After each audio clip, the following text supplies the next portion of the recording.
तव कथामृतं तप्त जीवनम कविभिरीडितं कल्मषापहं श्रवणमंगलं श्रीमदाततं भुवि गृह्णन्ति भूरिदा जनाः।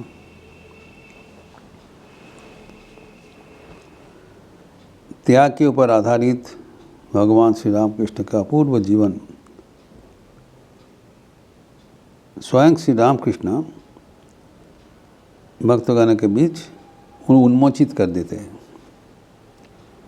उन्होंने स्वयं डॉक्टर को पूछ रहे हैं कि हमारी ये अवस्था है, इसको व्याख्यान करो।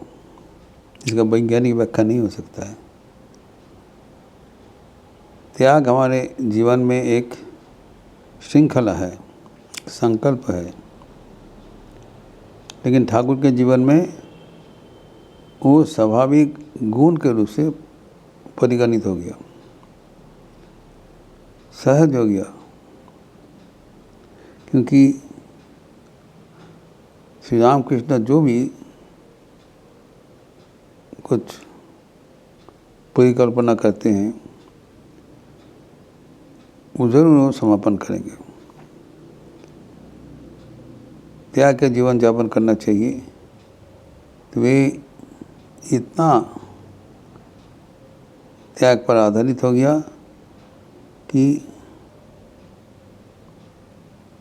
त्याग बिना उनके जीवन में कुछ दिखाई नहीं पड़ता था।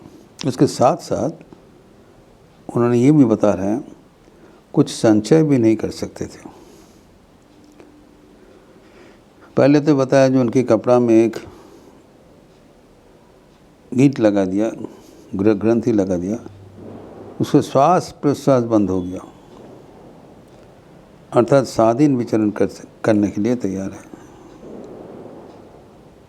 फिर उन्होंने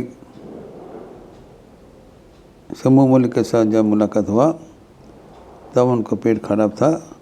समूह मौलिक उनको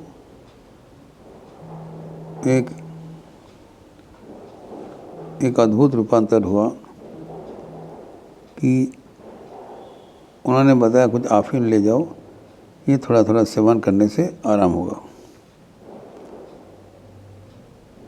तो लेके जैसे कि दक्षिणेश्वर का बागान के वो जा रहे थे, उनका दिग्भ्रम हो गया, कुछ नहीं दिखाई पड़ रहा है।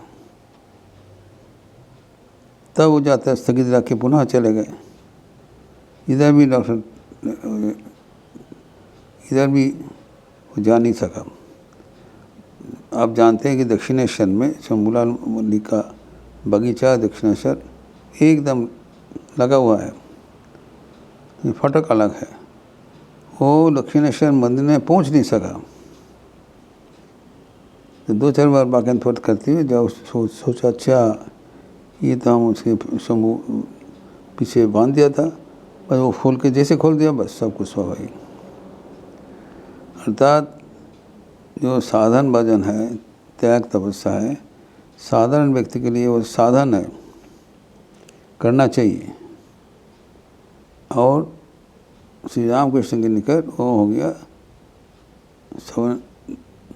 ये जो अद्भुत ठाकुर के जीवन में प्रतिष्ठा, इससे बढ़िया शिक्षण आप कहाँ से मिलते हैं? ही टीचेस बाय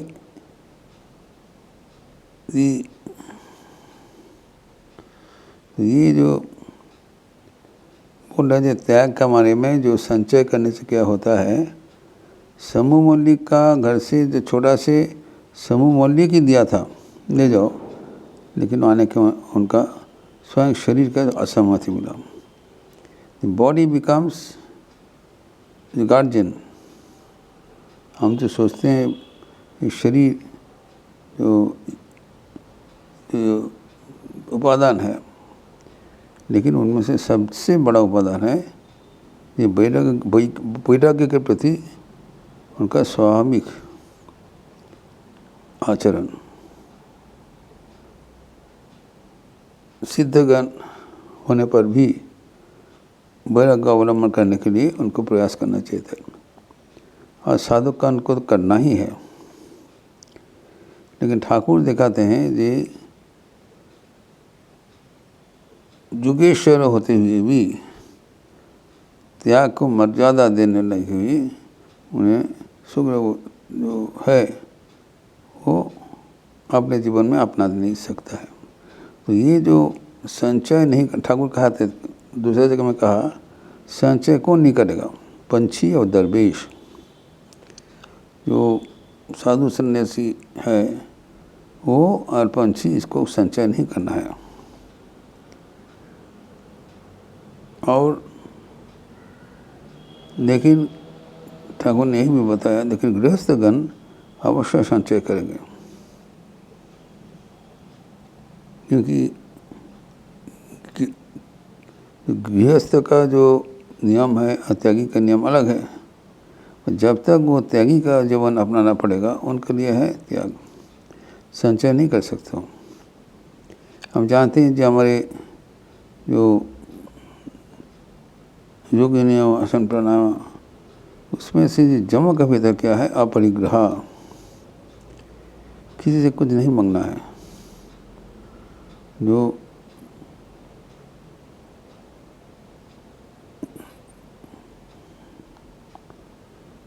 तो अभी त्याग के बारे में ठाकुर इसीलिए उनके जीवन से वो दिखाते हैं। लाइफ इज ए मैसेज,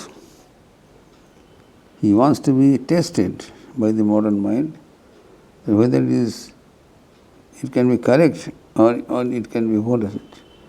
तो ये जो अनुभूति उनका है, ये अनुभूति न केवल उनके लिए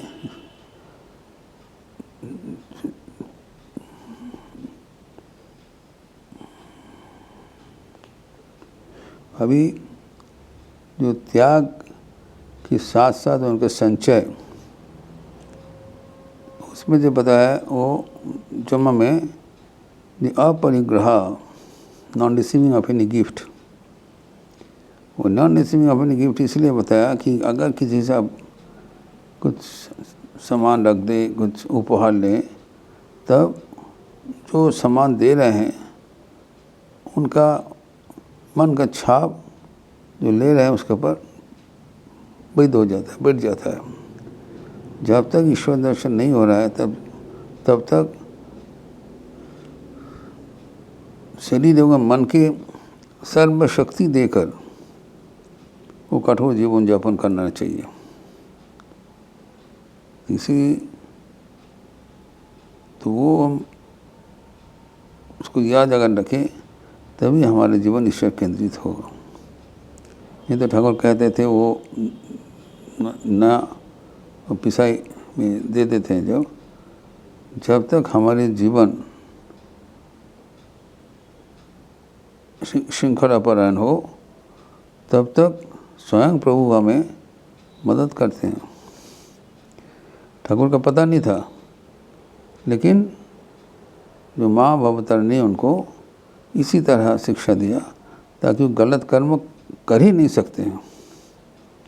even if is attended he cannot do. Thakur ये करके दिखा रहे हैं, जब हम ईश्वर के प्रति समर्पित प्राण हो जाते हैं तब ये तो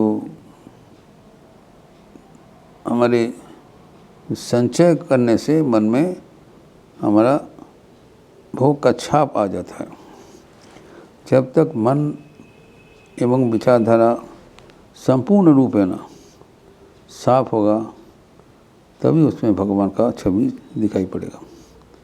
ठाकुर स्वयं अपना जो मन की अवस्था व्यक्त करते हुए पूरा दुनिया को ये मैसेज दे रहे हैं कि त्याग को जो पंथा है वो अपना लो और आसानी से ईश्वर के साथ युक्त हो जाओ। ये प्रसंग और भी आगे बढ़ाने के लिए हम लोग अगले दिन चर्चा करेंगे। अभी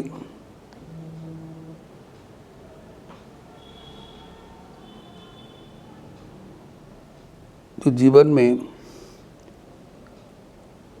एक बात याद रखना चाहिए कि जीवन में ईश्वर दर्शन करने के लिए जो आवश्यक करणीय है वो अगर किया जाए तब अत्यंत आसानी से हम लोग अपना लक्ष्य पूर्ण कर सकते हैं। जो ठाकुर श्री रामकृष्ण मनुष्य शरीर धारण करके आए थे, उनके अन्यतम प्रधान कारण था साधारण मनुष्य कैसे ईश्वर को प्राप्त कर सके। इसलिए जुगोपयोगी जीवन यापन करते हुए उन्होंने सहजतम पंथा दिखाया कि त्याग को पंथा अपना लो। This is the contribution for this modern world. और त्याग को अपनाने के लिए जीवन शैली में हमें उसको परिणत करना चाहिए।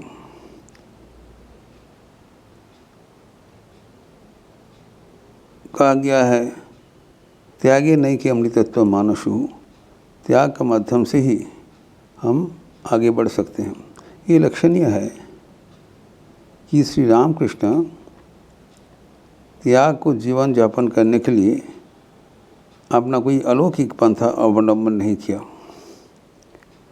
त्याग हमारे जीवन में कैसे हम स्वाभाविक कर सकें, उसको उपाय भी ठाकुर बताया। वो है विचार। ये नहीं है ठाकुर के जीवन में कुछ भोग करने का आसक्ति नहीं आया। उल्लेख है, जो चाहते थे जैसे शाल बना, कपड़े में उनका जो आकर्षण हुआ था, उनने सोचा कि हम विलास के जीवन यापन करेंगे। तो मथुर बाबू को बुलाया। ये एक बहुत शौकीन तंबाकू सेवन करेंगे एवं बहुत कीमती वाला शाल वो पहनेंगे। इच्छा हुआ तो ठाकुर बताया, ठीक है, जो हमारी इच्छा है उसको हम पूर्ण करेंगे। त्याग को सहजात करने के लिए उन्होंने मथुर बाबू को बोला, ये सब ले आओ। और विचार किया, जब भोग करते समय विचार किया, ये इससे क्या हमारा जीवन का लक्ष्य पूर्ण होगा? ये लक्षणीय है। तो मथुर बाबू उनके वचन अनुसार जो शाल बना, जो कुछ चाहा, तो वो सब मंगवाया। एक रूपा का जो गड़गड़ा उसको तिलवाया और ठाकुर इधर उधर करके जैसे कि वो आपको भोग किया, लेकिन वो विचार के साथ बोल रहे थे। तब हम देखा, देखो मन, ये इससे तुम्हारा क्या आनंद, बराबर का आनंद मिलेगा? जब उत्तर आया नहीं, तब इसके बारे में ठाकुर का संकेत है, बराबर के लिए छोड़ दिया। बारंबार एक एक्सपेरिमेंट नहीं किया। जब देखा उसमें हमारा आनंद सीमित है, तब बराबर के लिए छोड़ दिया, अभी इसमें हम नहीं जाएंगे। तब उनका जो वैराग्य होगा तो वो जेन्युइन होगा, क्योंकि वो दूसरा जीवन जी कर देख लिया, वो इंसिपिड है, बेकार है। इसलिए हमारे जीवन में जो विचार सदैव जागृत रखना जरूरी। विचार के साथ भोग करने से मन स्वाभाविक रूप से त्याग के ऊपर आधारित हो जाएगा। तभी हमारा निश्चिंत है कि हम भोग के वो मन कभी नहीं जाएगा।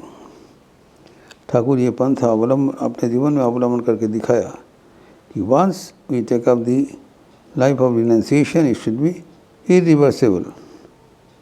कभी भी भोग का रास्ता नहीं, तभी होगा मन भगवत केंद्रित होगा। मन में अगर भोग का वासना रहे, तब उस मन में हम ईश्वर के स्थान नहीं दे पाएंगे। जब मन साफ हो जाएगा, परिष्कार हो जाएगा, तब वही मन में ईश्वर की छवि तत्काल दिखाई पड़ेगा। एवं वो उसको मेंटेन करने के लिए त्याग के जीवन में आधारित होना चाहिए। इस प्रसंग में भी हम लोग आगे बढ़ाते हुए अगले दिन चर्चा करेंगे। ओम शांति शांति शांति। हरि ओम तत्सत। श्री राम कृष्णार्पणमस्तु। आज शनिवार का अवसर है। संध्यारति के उपरांत काली कीर्तन लिपि दिया जाएगा। आप सबका स्वागत है। अच्छे रहिए, स्वस्थ रहिए, आनंद रहिए। नमस्कार।